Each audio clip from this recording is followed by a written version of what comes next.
Chapter 3: Sorceresses.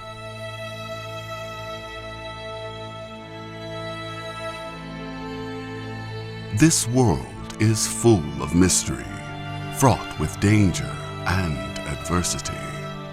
Some thrive in it, but most just suffer.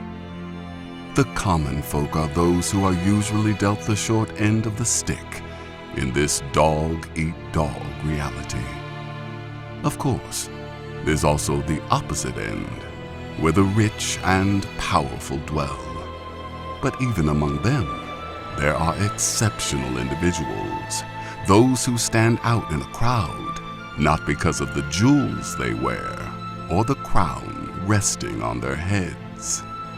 I'm talking about mages, sorcerers, and especially the sorceresses. Ever since Jan Becker first tamed magic 500 years ago, these individuals have been gaining power and influence, carving out a niche for themselves. Humans didn't master the arcane instantly. It took years, and much of it was gained from the elven mages at Loch Muin, where the first sources, child prodigies, and natural conduits for magic were taught its secrets. With power came strife and rivalry. Priests, druids, and even kings felt threatened by the rising power of the sorcerers. Rather than risk hostility, they negotiated, created a compromise. The Novigrad Union was the result, a treaty that established the separation of magic and state and formalized the principles of non-aggression between magic users and the rest of the world. Who knows? Maybe they even respected the treaty for a few years after their signatures dried on the parchment.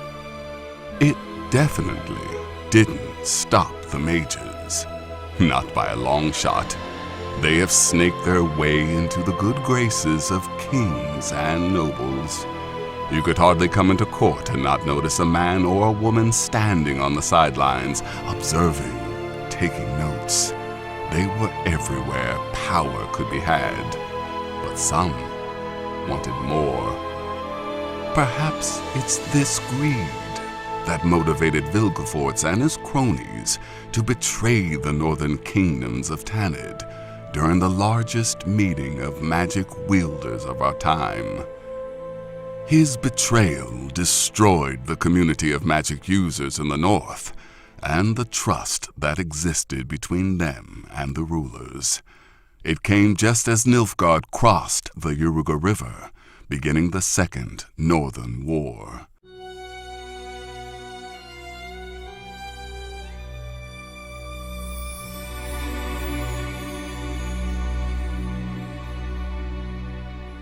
The sorceresses rose from the ashes, salvaging what they could, and succeed they did.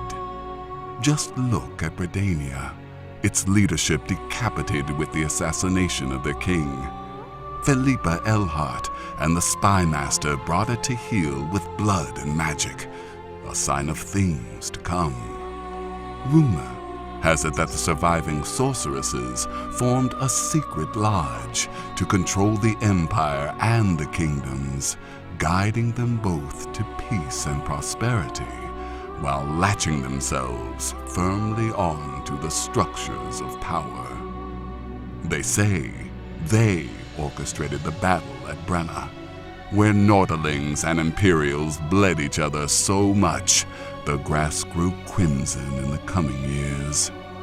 Of course, they also say that the Emperor used to be a giant hedgehog, so make of it what you will.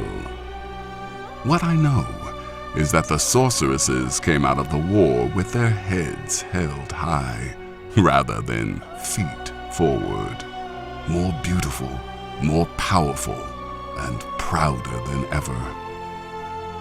They weren't always that beautiful or that influential, of course.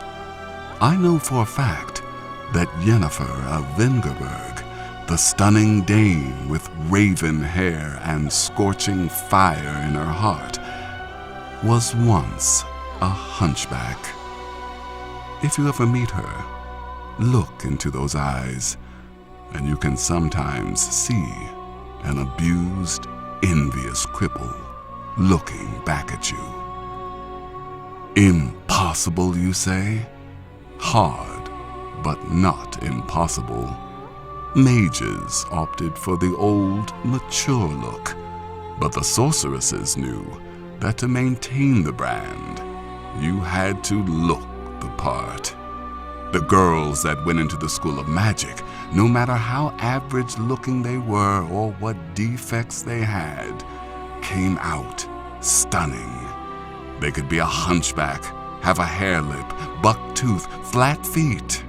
The elder sorceresses would fix them up with magic, straighten out the bones, shrink the teeth, realign the faces, remake the back. It's the same magic that returns eyesight, restores scorched skin, brings people back from the brink of death.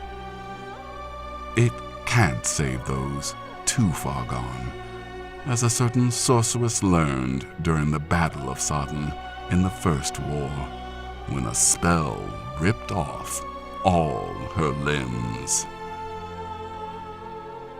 You would be wise to remember that the power these beautiful women use, the power they think they tamed, is a primal force that gives and then takes away. The Empire learned that the hard way at Sodden, even though they had their own mages, brought to heel by the Emperor of Nilfgaard. The Nordlings too learned it when Kedwin invaded Edirn a few years back, and a sorceress named Sabrina Glevisid annihilated the armies of both kingdoms, allegedly on the orders from the Lodge. We cannot ask her if this is true. The King of Kedwin burned her at the stake. I think, my friends, this describes life in the Northern Kingdoms well. A balancing act on the edge of a pit of vipers. But that is a story for another day.